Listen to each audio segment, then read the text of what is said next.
আজিৰ সভাত আমাৰ মাজত উপস্থিত বড়োলেণ্ডৰ প্ৰধান হাগ্ৰামা মহিলাৰী ডাঙৰীয়া, অসম চৰকাৰৰ সন্মানীয় মন্ত্ৰী জয়ন্ত মল্ল বৰুৱা ডাঙৰীয়া, আমাৰ সকলোৰে শ্ৰদ্ধাৰ প্ৰমীলা ৰাণী ব্ৰহ্ম ডাঙৰীয়ানী, খাম্পা বৰগিয়াৰী ডাঙৰীয়া, অনিল বসুমতাৰী ডাঙৰীয়া, বড়ো সাহিত্য সভাৰ সভাপতি ডক্টৰ সুৰত নাৰ্জাৰী ডাঙৰীয়া, শ্ৰী দনেশ্বৰ গয়াৰী ডাঙৰীয়া, যুৱৰাজ বসুমতাৰী ডাঙৰীয়া, আমাৰ প্ৰফেচাৰ ডক্টৰ গণেশ ৱাৰী ডাঙৰীয়া, হেমন্ত নাৰ্জাৰী ডাঙৰীয়া, গোসাই বসুমতাৰী ডাঙৰীয়া, আমাৰ মাজত উপস্থিত বিধায়ক লৰেন্স ইছলাৰী ডাঙৰীয়া, বিধায়ক জিৰণ বসুমতাৰী ডাঙৰীয়া, তুইচুল হুছেইন ডাঙৰীয়া, বীৰেন চন্দ্ৰ ফুকন ডাঙৰীয়া, কেৰল নাৰ্জাৰীকে আদি কৰি মঞ্চত উপবিষ্ট বিশিষ্ট ব্যক্তিসকল আৰু আই মাতৃসকল, ২৪ সংখ্যক বড়োলেণ্ড দিৱসৰ আজি গৌৰৱময় দিনটো মই বিটিআৰবাসীক আন্তৰিক শুভেচ্ছা জনাইছোঁ। আজিৰ সভাত মই গুৰুদেৱ কালীচৰণ ব্ৰহ্মদেৱৰ প্ৰতি শ্ৰদ্ধা নিবেদন কৰিছোঁ। মহান জাতীয়তাবাদী নেতা, বড়ো জাতিৰ অন্যতম পথিকৃৎ বডোফা উপেন্দ্ৰনাথ ব্ৰহ্ম ডাঙৰীয়াৰ প্ৰতিও গভীৰ শ্ৰদ্ধাঞ্জলি নিবেদন কৰিছোঁ। আপোনালোক সকলোৱে জানে যে ২০০৩ চনৰ ১০ ফেব্ৰুৱাৰী তাৰিখে প্ৰধানমন্ত্ৰী অটল বিহাৰী বাজপেয়ী ডাঙৰীয়াৰ নেতৃত্বত আৰু গৃহমন্ত্ৰী লালকৃষ্ণ আদৱানী ডাঙৰীয়াৰ প্ৰচেষ্টাত বিটিআৰ চুক্তি স্বাক্ষৰিত হৈছিল। প্ৰথম এই বিটিচি চুক্তিৰ বাবেই বড়োলেণ্ডবাসীয়ে বিটিচি পাইছিলে।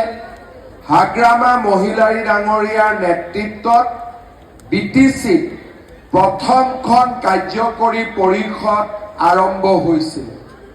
লাহে লাহে কোকৰাঝাৰ, চিৰাং, বাক্সা, ওদালগুৰি এই চাৰিওখন জিলাক লৈ বিটিচিয়ে আত্মপ্ৰকাশ কৰে আৰু আমাৰ বিটিচিৰ জীৱনলৈ বহুতো পৰিৱৰ্তন আহে। বড়োলেণ্ড ইউনিভাৰ্চিটি, আমাৰ চেণ্ট্ৰেল ইনষ্টিটিউট যি আমাৰ টেকনিকেল এডুকেশ্যনৰ আছে, লাহে লাহে কোকৰাঝাৰ মেডিকেল কলেজ, আমাৰ বিটিচি চুক্তি স্বাক্ষৰ কৰাৰ পিছত বড়োলেণ্ডৰ জীৱনলৈ এক বিশাল পৰিৱৰ্তন আহে। পৰৱৰ্তী সময়ত প্ৰধানমন্ত্ৰী নৰেন্দ্ৰ মোদী ডাঙৰীয়াৰ উদ্যোগত বিটিআৰ চুক্তি স্বাক্ষৰিত হোৱাৰ পিছত এই প্ৰচেষ্টা আৰু বেছি আগবাঢ়ি যায়। তামুলপুৰত নতুন জিলা হয়, কোকৰাঝাৰত মেডিকেল কলেজ সম্পূৰ্ণ হয় আৰু এতিয়া হাগ্ৰামা মহিলাৰী ডাঙৰীয়াই ওদালগুৰিতো বড়োলেণ্ডৰ মিনি ছেক্ৰেটেৰিয়েট আৰু বড়োলেণ্ড বিশ্ববিদ্যালয়ৰ কাম আৰম্ভ কৰিবলৈ সিদ্ধান্ত লৈছে। মই প্ৰথমতে এটা কথা নিশ্চিতভাৱে কম, কেইদিনমান আগতে আমাৰ কোকৰাঝাৰত আদিবাসী সম্প্ৰদায়ৰ লোক আৰু আমাৰ আন সম্প্ৰদায়ৰ মাজত যেতিয়া কিছু গণ্ডগোল হৈছিল, তেতিয়া যি ধৰণে বড়োভূমিৰ ৰাইজে নিজৰ ভিতৰতে আলাপ আলোচনা কৰি বড়োলেণ্ডৰ শান্তি অব্যাহত ৰখাৰ বাবে কাম কৰিলে, তাৰ বাবে মই সমগ্ৰ বিটিআৰৰ ৰাইজক ধন্যবাদ আৰু অভিনন্দন জনাইছোঁ। আৰু হাগ্ৰামা মহিলাৰী ডাঙৰীয়াই যি ধৰণে বিটিচিত শান্তি অনাৰ বাবে আকৌ এবাৰ নেতৃত্ব ল'লে, তাৰ বাবে মই তেখেতক ধন্যবাদ জনাইছোঁ। সেইকেইটা দিন মই ছুইজাৰলেণ্ডৰ ডেভছত আছিলোঁ অসমৰ বাবে উদ্যোগীকৰণৰ বাবে মই মনতে ভাবিছিলোঁ যে মই এদিন ছুইজাৰলেণ্ডত থাকিয়েই কোকৰাঝাৰলৈকে ঘূৰি আহিব লাগিব, গণ্ডগোল ডাঙৰ হ'ব, গণ্ডগোল বেছি হ'ব। হাগ্ৰামা মহিলাৰীয়ে মোক কৈছিল যে দাদা তই তাতে থাক, কোকৰাঝাৰত আমি ঠিক কৰি ল'ম, আমি শান্তি আনিম, তই চিন্তা কৰিব নালাগে। আৰু সঁচাকৈয়ে তেখেতে মোক যেনেকে কথা দিছিলে, কোকৰাঝাৰত লগে লগে শান্তি স্থাপন হ'ল আৰু আমাৰ সকলোৱে তাত সহযোগিতা কৰিলে। মই পুনৰবাৰ মোৰ হৃদয়ৰ পৰা বিটিআৰবাসী ৰাইজক ধন্যবাদ আৰু কৃতজ্ঞতা জনাইছোঁ। আমাৰ বিটিআৰ বিভিন্ন জাতি আৰু উপজাতিৰ মিলনভূমি। আমি বিচাৰোঁ যে বিটিআৰৰ সমস্যা, বিটিআৰৰ সম্ভাৱনা বিটিচি কৰ্তৃপক্ষই সদায় সমাধান কৰি থাকক। ৰাজ্য চৰকাৰে আমি দূৰত থাকি টকা পইচা দি মাত্ৰ সহায় কৰিব বিচাৰোঁ আৰু বিটিআৰৰ যাতে বিটিচিয়ে নিজে সদায় শক্তিশালীভাৱে আগবাঢ়ি যাব পাৰে তাৰ বাবে আমি সদায় কামনা কৰোঁ। বিটিআৰৰ এইবাৰ ইলেকশ্যনৰ সময়ত মই বিটিচিৰ গাঁৱে ভূঞে গৈছিলোঁ। বিটিচি এখন নদী মাতৃকা অঞ্চল। বিভিন্ন নদীয়ে আমাৰ বিটিচিৰ বিভিন্ন স্থানত যোগাযোগসমূহ বিচ্ছিন্ন কৰি ৰাখিছে।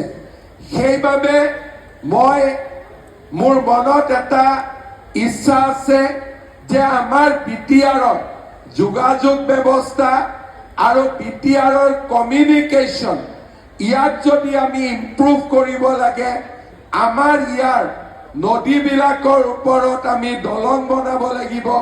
তেতিয়াহে আমাৰ বিটিআৰ বহুতখিনি আগবাঢ়ি যাব পাৰিব। আজিৰ সভাত হাগ্ৰামা ডাঙৰীয়াই কৈছে যে মিটিঙত যদি ডাঙৰ মানুহ আহে কিবা ভাল কথা কৈ যাব লাগে। মোৰ মতেদি আজি বিটিচি হাগ্ৰামাই হৈছে আটাইতকৈ ডাঙৰ মানুহ, মই তাতকৈ ডাঙৰ মানুহ নহয়।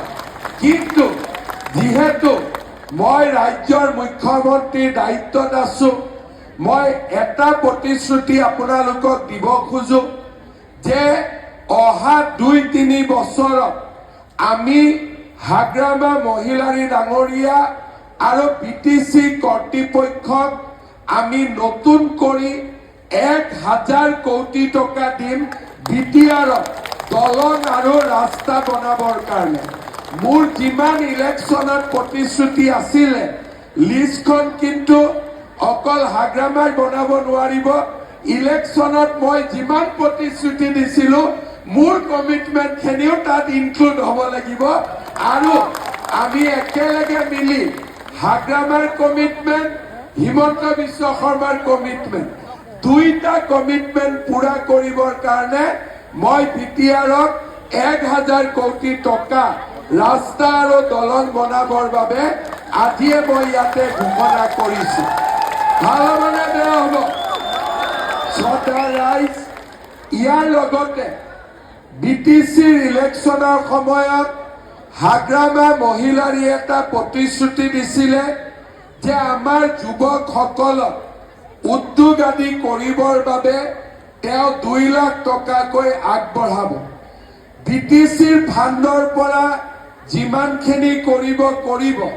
মই আজিৰ সভাত এটা কথা ক'ব খুজিছোঁ যে বিটিআৰক উদ্যোগ কৰিবলৈ আগবাঢ়ি অহা, ব্যৱসায় কৰিবলৈ আগবাঢ়ি অহা ১৫,০০০ ল'ৰা ছোৱালীক মই ২ লাখ টকা কৰি সহায় কৰিম। কোনো বেংকৰ মৰ্টগেজ নালাগে, কোনো কথা নালাগে, মাত্ৰ হাগ্ৰামাই লিষ্ট দিব, মই ২ লাখ টকা কৰি ১৫,০০০ ল'ৰা ছোৱালীক মই আগবঢ়াম, যাতে আমাৰ বিটিআৰত উন্নতি হ'ব পাৰে, ল'ৰা ছোৱালীয়ে নিজৰ ভৰিৰ ওপৰত থিয় দিব পাৰে আৰু আমাৰ বিটিআৰত এটা যাতে সেৱাৰ পৰিৱেশ, বিটিআৰত এটা অৰ্থনৈতিক উন্নয়নৰ পৰিৱেশ লৈ আহিব পাৰে। মই শেষত এটাই কথা কম যে বিটিআৰৰ ৰাইজ ভালে থাকক, সকলো মিলা মিছা কৰি থাকক, কাৰণ বিটিআৰ চুক্তিৰ মূল উদ্দেশ্যই আছিলে যে সকলো জাতি উপজাতি একেলগে বাস কৰিব, একেলগে থাকিব। কেইদিনমান আগতে আমি যেতিয়া বাগৰুম্বা নৃত্য গুৱাহাটীলৈ লৈ গৈছিলো, 10,000 ছোৱালীয়ে বাগৰুম্বা নাচিছিলে।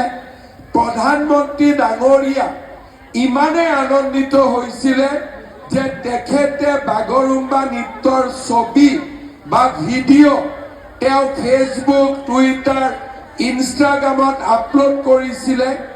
আৰু এই ফটো কিমান মানুহে চাইছে আপোনালোকে জানি আচৰিত হ'ব যে এই ফটো প্ৰধানমন্ত্ৰী ডাঙৰীয়াৰ Twitter, social media, Facebook, Instagram সকলোতে মিলি পৃথিৱীৰ 200 কোটি মানুহে বাগৰুম্বা নৃত্যৰ ভিডিঅ' চাইছিলে। আৰু মানুহে তুলনা কৰিছিলে যে চাইনাৰ অলিম্পিকৰ ইনগ্ৰেশ্যন আজিলৈকে পৃথিৱীত যিমান ডাঙৰ সাংস্কৃতিক অনুষ্ঠান হৈছে, এই বুলি ক'লে মানুহে কাৰ কথা কয় যে চাইনাৰ অলিম্পিক ইনগ্ৰেশ্যনৰ যিটো চেৰিমনি আছিলে সেইটোৱে পৃথিৱীৰ ভিতৰত আটাইতকৈ ডাঙৰ সাংস্কৃতিক অনুষ্ঠান আছিলে।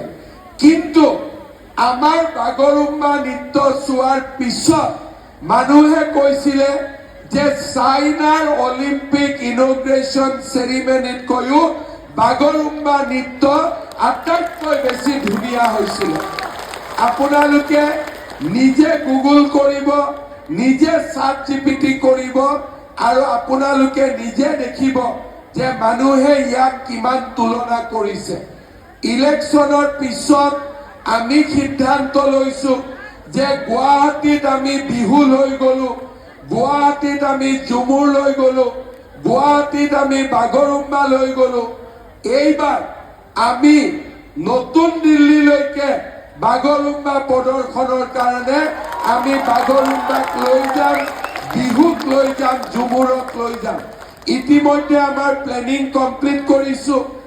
এইবাৰ আমি ঠিক কৰিছো যে বেলেগে বেলেগে আমি নেদেখুৱাম, আমাৰ গোটেই অসমখনক একেলগ কৰি একেদিনাই আমি বিহু দেখুৱাম, একেদিনাই দিল্লীত আমি ঝুমুৰো দেখুৱাম, একেদিনাই দিল্লীত আমি বাগৰুম্বাও দেখুৱাম, যাতে গোটেই ভাৰতখন অসম অসম হৈ থাকে। এই আজি আমি এনেধৰণে আমাৰ অসমখনক আমি আগবঢ়াই লৈ যাব খুজিছো। আমাৰ বড়োলেণ্ডত হিন্দু, মুছলমান, খ্ৰীষ্টিয়ান, বড়ো, ৰাভা, কোচ ৰাজবংশী, নাথ জনগোষ্ঠী, অসমীয়া ভাষী, শৰণীয়া কছাৰী, মদাহী, আমাৰ যিমান জাতি উপজাতি আছে, গোৰ্খা, বেংগলী ভাষী, সকলো একেলগে থাকিব লাগে, সকলো ভালে থাকিব লাগে আৰু আমাৰ বিটিচিখন আগুৱাই লৈ গৈ থাকিব লাগে। আজি বিটিচি চুক্তিৰ 24 বছৰ হৈ গ'ল। গাড়ীত উঠোতে মই হাগ্ৰামাক কৈছো যে অহা বছৰ বিটিচি চুক্তিৰ 25 বছৰ হ'ব আৰু অহা বছৰ প্ৰধানমন্ত্ৰী ডাঙৰীয়াক নিমন্ত্ৰণ কৰি আমি বিটিচি চুক্তিৰ 25 বছৰৰ কাৰ্যসূচী আমি পালন কৰিম। কৰিব লাগিব নে নালাগে? লাগিব নে নালাগিব? আৰু আমি সকলো বিটিচি বাসী একেলগে থাকি সমন্বয়েৰে থাকি আমি আমাৰ বড়োলেণ্ডক আগুৱাই লৈ যাম আৰু আমি সকলোকে একেলগে থকাৰ এটা সুবিধা কৰি থাকিম। শেষত মই আৰু এটা গিফ্ট দি, আৰু এটা উপহাৰ দি মই সামৰণি মাৰিব খুজিছো। আমাৰ বড়োলেণ্ডৰ বহুত পেচেণ্ট চেন্নাইলৈকে যায় ট্ৰিটমেণ্টৰ কাৰণে। সেইকাৰণে বড়োলেণ্ড টেৰিটৰিয়েল কাউন্সিলক আমি টকা দিম, চেন্নাইত যাতে এটা বড়োলেণ্ড গেষ্ট হাউচ নিৰ্মাণ কৰিব পাৰে। ভাল হ'ব নে বেয়া হ'ব? পাক্কা ভাল হ'ব? ঠিক আছে। তেতিয়ালে মই কি কলো ৰাস্তা বনাবৰ কাৰণে দলং বনাবৰ কাৰণে কিমান টকা দিম 1000 কোটি টকা কিন্তু মোৰো লিষ্ট থাকিব লাগিব ঠিক আছে দ্বিতীয়তে বড়োলেণ্ডৰ 15,000 ল'ৰা ছোৱালী আমি 2 লাখ টকা কৈ দিম এইটো লিষ্টত মোৰ নাথাকিলেও কথা নাই খালি বড়োলেণ্ডৰ যুৱক যুৱতী থাকিলে হ'ব তৃতীয়তে আৰু কি কলো যে বাগৰুম্বাক এইবাৰ আমি দিল্লীলৈকে লৈ যাম পাক্কা আৰু লাষ্টত আমি কি কলো যে চেন্নাই কলিকতাত বিটিসি গেস্ট হাউস আছে দিল্লীত বিটিসি গেস্ট হাউস আছে এইবাৰ চেন্নাইত আমি বিটিসি গেস্ট হাউস নিৰ্মাণ কৰিম হ'ব সব ঠিক আছে মই ঠিক কৈছো নে নাই ঠিক আছে এতিয়া সকলোৱে মোৰ লগত ক'ব भारत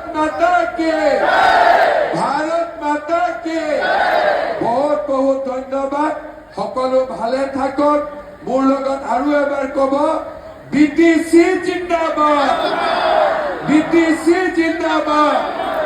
হাগ্ৰামা মহিলাৰী জিন্দাবাদ বহুত বহুত ধন্যবাদ জয় হিন্দ বন্দে মাতৰম